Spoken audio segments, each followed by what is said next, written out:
No, en Nicaragua nos venimos porque estaba, cuando el ejército sandinista entró a Nicaragua, pues no había mucha para vivir, la vida estaba bien difícil y entonces pues nos venimos y andaban reclutando a los más que pudieran para llevárselos al ejército y entonces por eso nosotros nos venimos para acá.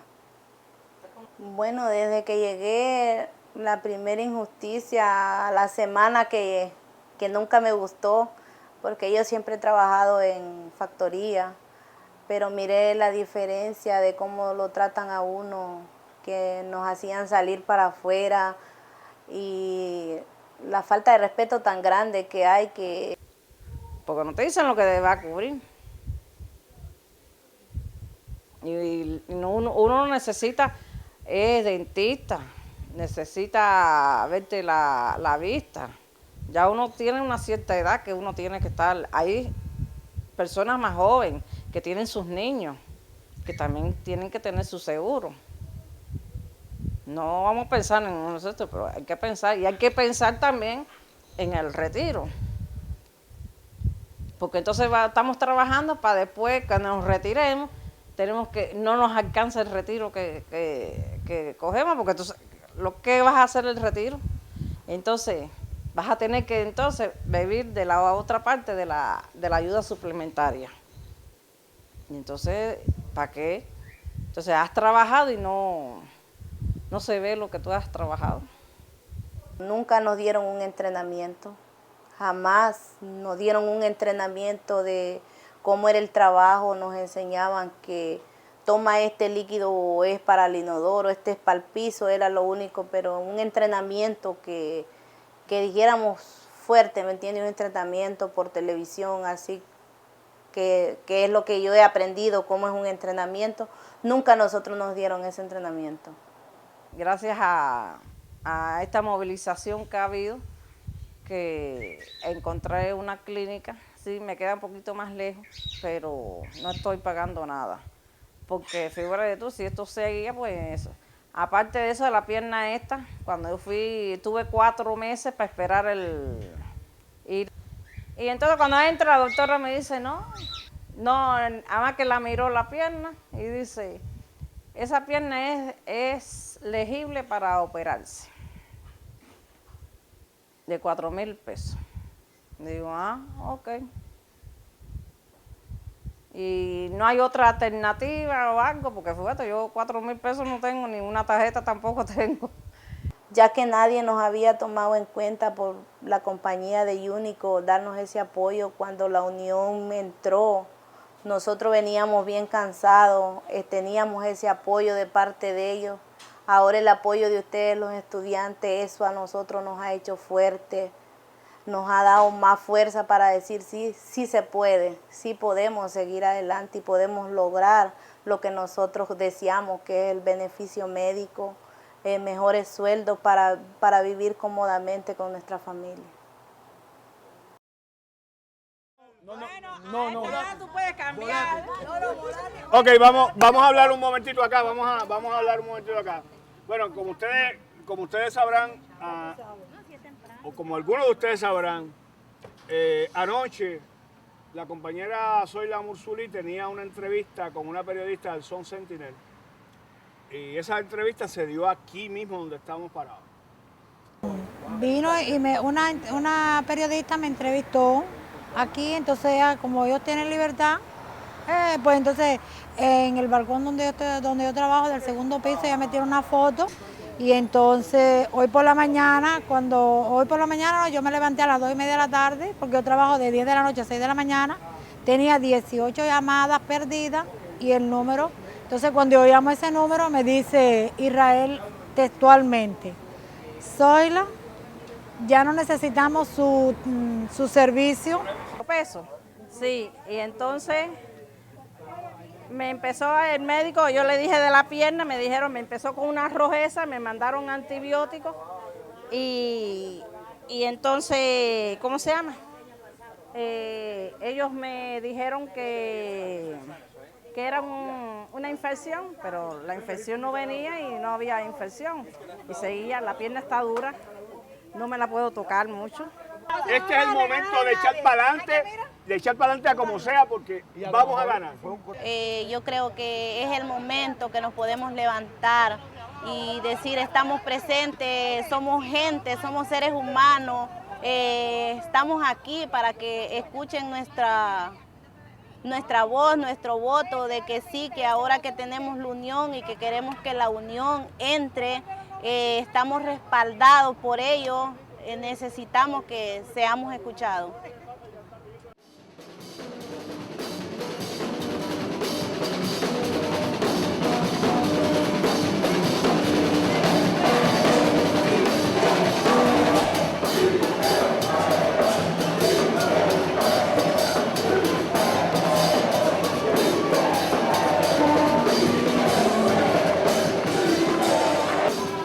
The meeting is a combination of the workers themselves, the union, students at the university, faculty, the clergy.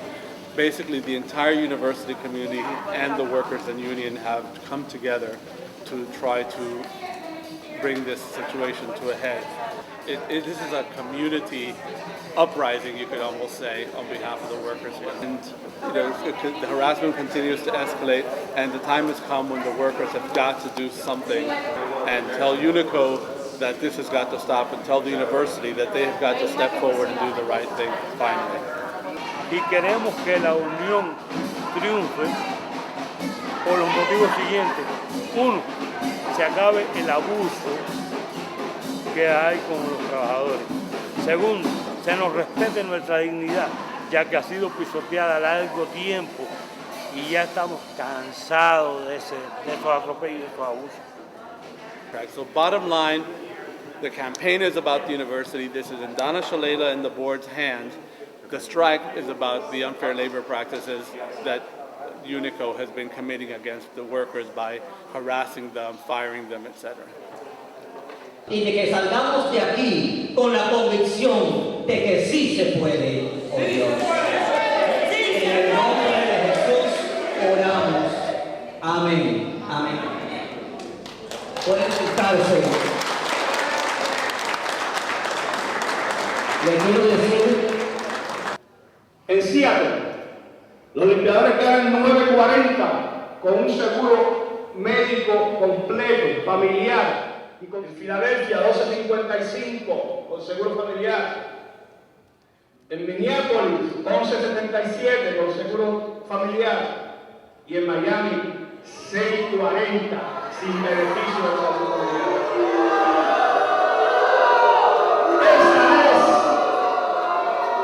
Esa es la situación que nosotros vamos a cambiar. Que se puede, sí se puede, sí se puede.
We tell them it's not going to be easy.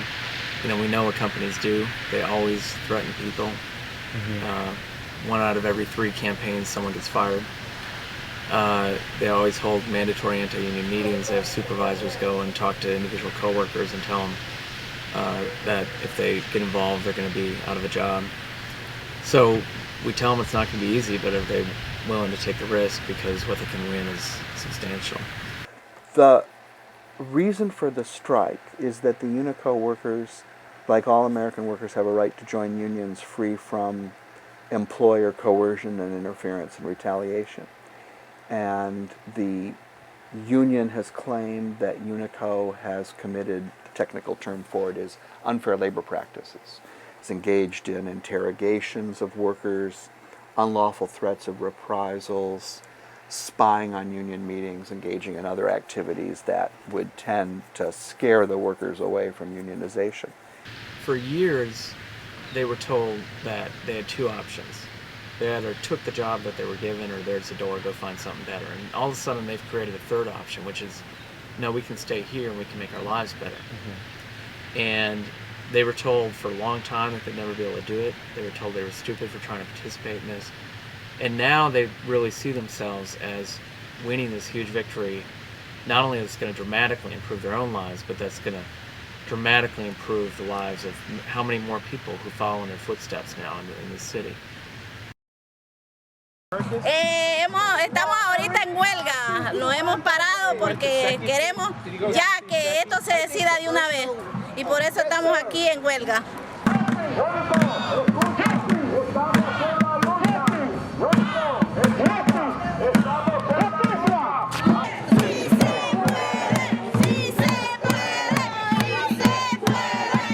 Ya hemos hablado, hemos dicho y hemos vuelto a decir y no nos escuchan, pues nos van a escuchar ahora. Ahora nos van a escuchar. Este es el momento. Ya es hora. Y sí se puede.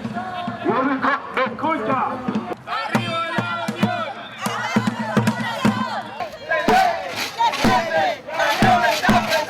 The strike began last night. It was incredibly exciting. A lot of the workers came out off the night shift and started picketing at the Unicco headquarters. This morning, the strike continues. The workers were again outside Unicco offices picketing. After picketing at the Unicco office for a while, what the workers have done is they've decided to go off the picket line and march all through the university campus, which is what they're doing right at this moment. And they're about to arrive here at the Episcopal Church where there's the strike sanctuary. They're going to be greeted and blessed by the retired Episcopal Bishop of the Diocese of Miami. What we're trying to do is to show that the workers are committed to both ending the unfair labor practices by Unicco and to getting the university to give them a living wage. Okay? So already more than half of the janitors at the Gables campus are on strike. And so this is going to be escalating. And as you know, at least 70 UN professors have already said that they're not going to cross the picket line and hold classes on the university. But many churches in Coral Gables are opening their doors to professors and students to hold their classes at the churches so that they won't cross picket lines here at the university. I mean, the support is just, it's inspiring, really.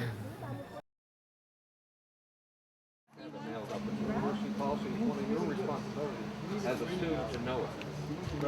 I don't want to tell you again. Do it from over here. Okay? Is this my line? It's your line. They're very sensitive about that. Yeah. Do we know what happened, or? Well, what happened was she came in and she was just talking with the people and like handing out leaflets and stuff like that. And like she came over here. I was talking with the dean here, and she came by us, and the police approached her like, "What are you doing?" Right. And they asked her for the leaflet or whatever. And she gave it to them. Nothing wrong. They read it and then they like grabbed her. No. Look, guys, they're waiting for us inside. Yeah. So we should get going. Okay. Thank you very much for allowing me to come in and express Unicco's side of this story. I really appreciate it. I welcome it. I think there's two issues here. One is an equity issue in terms of what the workers should make and what the workers should get in terms of benefits. and whether or not the workers should be represented by a labor union or not.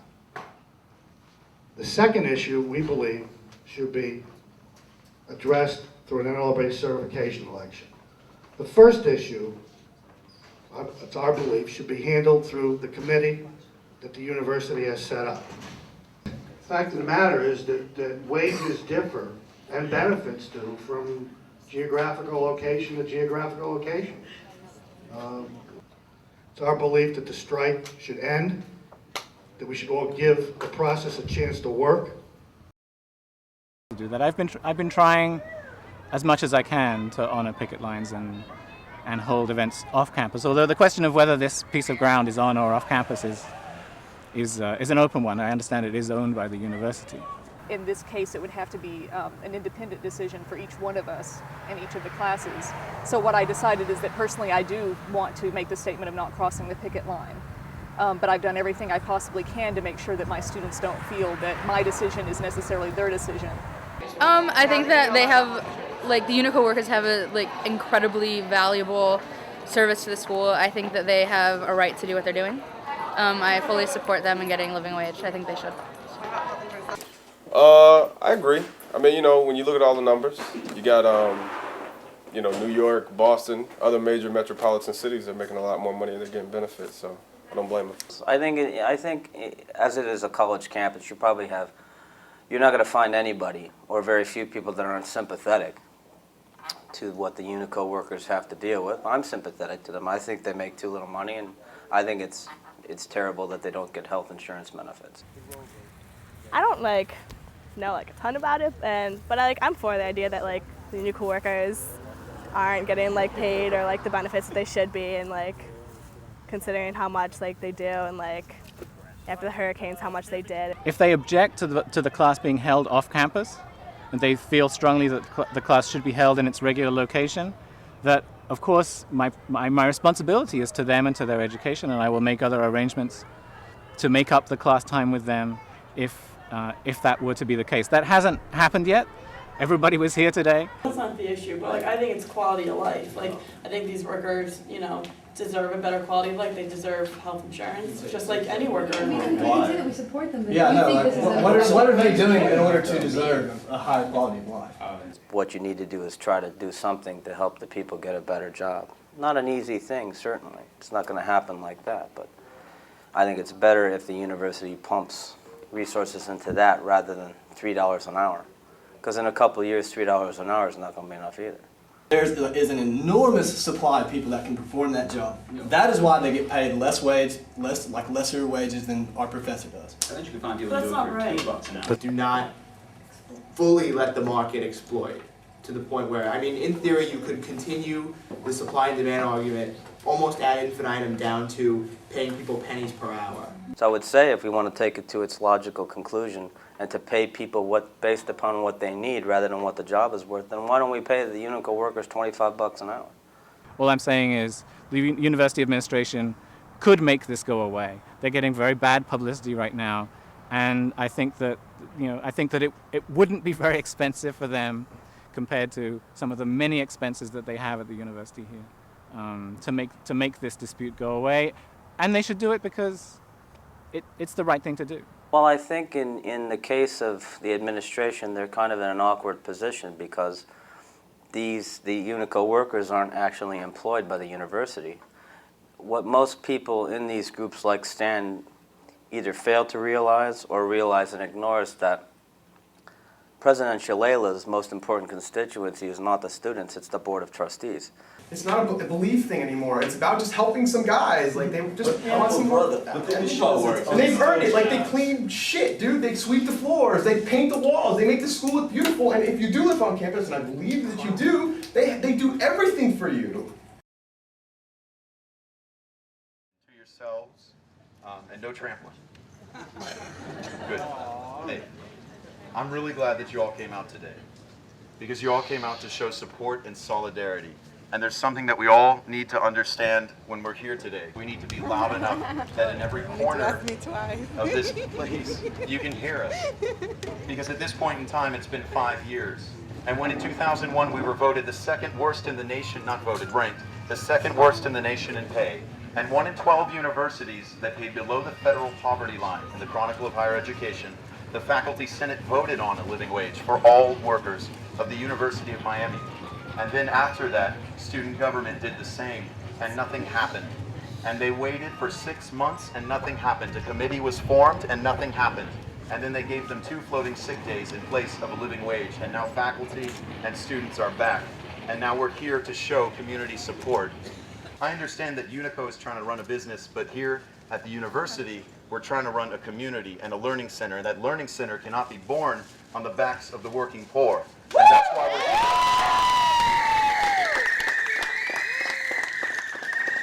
Si se puede. Si se puede. Si se puede. Si se puede. Si se puede. Si se puede. Let's go.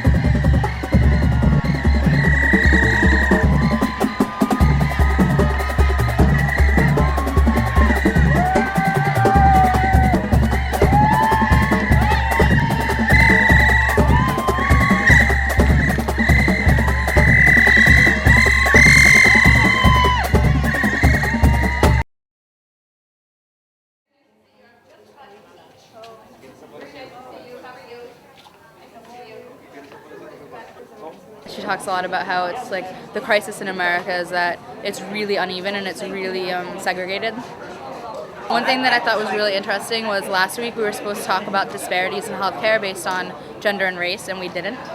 She pushed it to the end of the semester. Pardon? She said that they asked her all these questions about her husband and how much he gets paid and if she owns a house and a car. And she said, I don't Who really asked her those questions? At the health coordinator, she said. And she said that she doesn't have any, like she doesn't really have anything, she just makes $200 a week.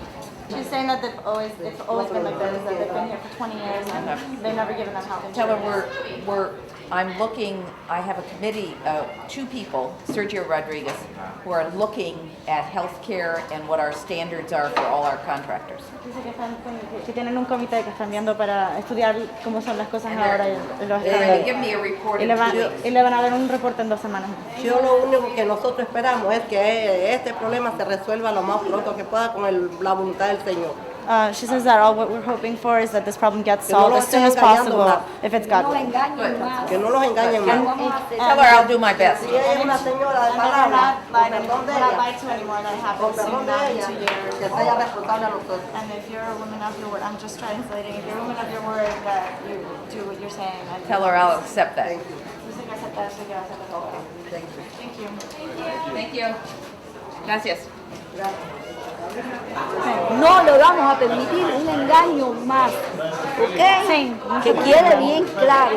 Eso es lo que le estamos diciendo nosotros. Eso y por eso nosotros lo estamos Y que ayudando. precise, ella puede precisar, más que nadie.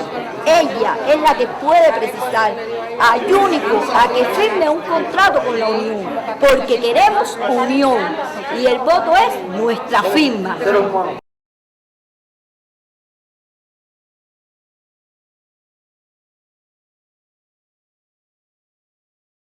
The concept of a living wage isn't something that's originally set by law. The idea is finding a wage that can permit someone earning it in a particular geographical area to live a dignified, healthful life.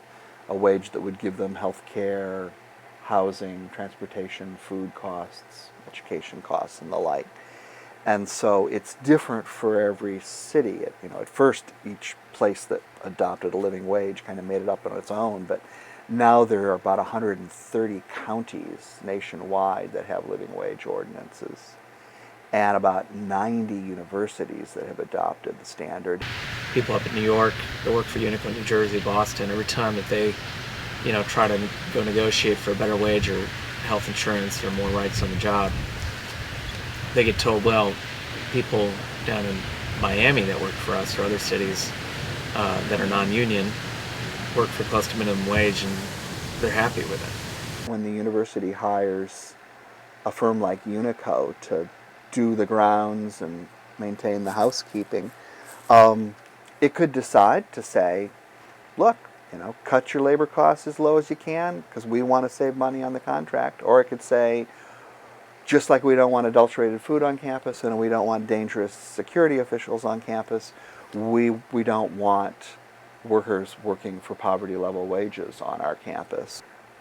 Up until now, most of the costs of health care for these workers, for campus contract workers, have been provided by the taxpayers and also charitable contributions of citizens in South Florida. Like most poor folks who don't have health care benefits at work, they get their health care when it becomes an acute problem at an emergency room. And the public emergency room is Jackson, or they get it from some other hospital. And we end up paying for that as taxpayers. What is this place supposed to mean for so many people? And what is its reality? And in the wealthiest nation on earth, in a city with all kinds of resources, just look around us. What are we going to do for, the least among us? And that's the question,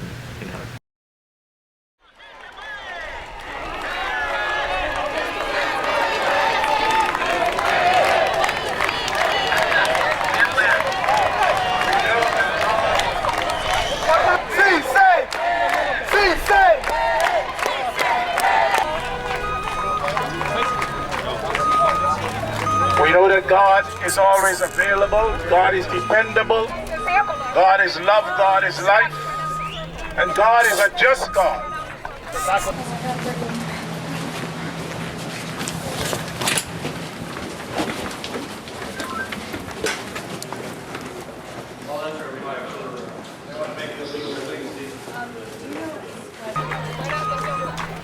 Sir, you need to back away from me, too.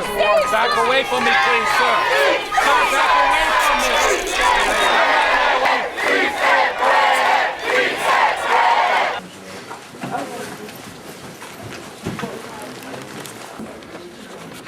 Hello. Excuse me, hold on just a moment. You know what?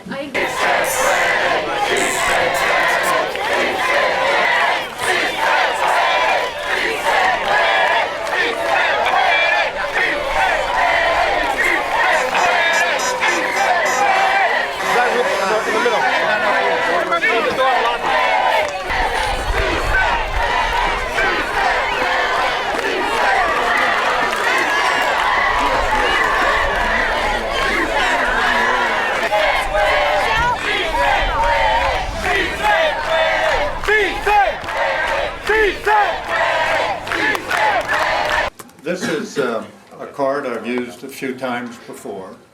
When there's a sit-in, this is what I say. The activity is deemed to be a violation of public University of Miami demonstration policy on campus. Persons participating in this activity are requested to cease and desist. Any and all students who refuse to comply at this time will be subject to suspension or expulsion from the university. And optionally, I can say the Coral Gables police will be called. They're already here, but we don't want that to happen. You are free to go to meet with the president. She is willing to meet with everybody right now. I believe Alyssa has a response to that. We will not leave this room if she wants to negotiate here, but we are not leaving the office. Okay, and she's not coming here. She wants to meet with you in a neutral setting. We have outside negotiators that would be willing to meet with Shalala right now. Look, students have a right to demonstrate, to express their views. They don't have a right to interrupt the business of the university. We have been filed complaints with the National Relations Board, and they are taking those into account. Those are taking 3 months, and in the meantime, people are getting threatened to be fired. We had Zoila that was fired. But we don't have an alternative. I can't be a hearing officer in this situation. I'm not equipped to be a hearing officer. And since there have been complaints on both sides, our only alternative is two alternatives. Number one, we have to have some confidence the National Labor Relations Board will hear the cases. And number two, we have to have confidence in the workers. I've seen people getting, harassed by their supervisors, threatening them that they need to go back to work, and they're scared and they refuse to go back to work until they have some kind of security, which they don't. And personally, I believe it's up to our school, our university, to do something, to push that something is done for them. Aquí estamos. Aquí estamos. Arriba la unión. Arriba la unión. So what's going to happen tonight? It's up in the air at this point. She walked out on us. She had asked that our one political figure, Father Corbish Lee, be removed, and we refused to let him be removed.